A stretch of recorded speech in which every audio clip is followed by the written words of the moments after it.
Wala. Ikaw tingnan i-release mo na. Kakain ako. Pwede pagka na Meron isang ako. araw, pwede mag-make kita ha. Tinula. Bibili ka nga rin ha. Meron akong tuyo. Niki.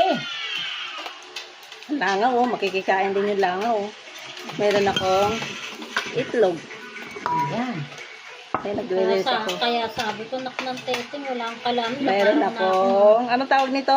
Menudo. Oh, yan. Pork menudo. Siyempre, hindi mawawala yung kanin. Ayan yung kanin ko. Diet ako, di ba? Kaya konti lang yan. Ay, wow. Kausap ko yung ano na, video. Sumagot si nanay. Sige lang, mag-video lang kayo mag-video. Basta kami kakain. Wala mo. Maraming atay balunan to. Ayun no, tay.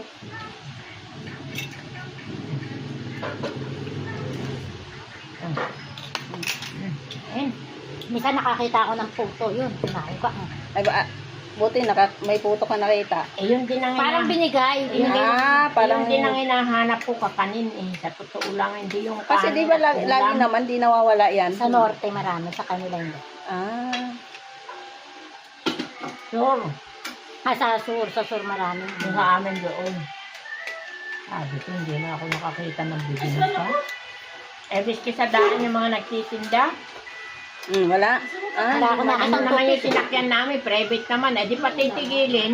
Yun lang. Para lang, hindi, wala talaga. Nakapulo ko dun. Sabi ko, walang ano lang. Puro putahe. Kaya nga bumili yung bibili kang ano. Kamarsya. Sa yung bus stop. Sa Florida.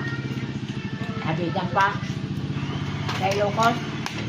Yung bus stop ng Florida. Doon sa Tarlac ano. na yata yun. Mm. If ano sila kaya lang iilan na lang sabi ko. Hindi naman pwedeng buksan. Sabi ko baka mamaya maasin na ito.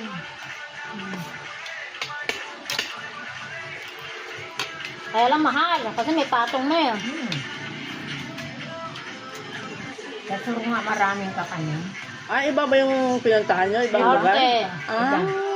Mas malayo. Mas malayo. Malayo yung sa kanila ni Maricel? Mas malayo. Oras. Ay, malayo pala. 10 hanggang 12 oras ang biyahe. Malayo. Kala ko naman doon din. Kaya Maricel, hanggang ano lang, 8 na yung pinakamadami. Ang Maricel, nagmamadali. Bakit? Nauna siya. May test exam. Kasi may pa-exam siya. Umalis siya ng alas 2 ang hapon.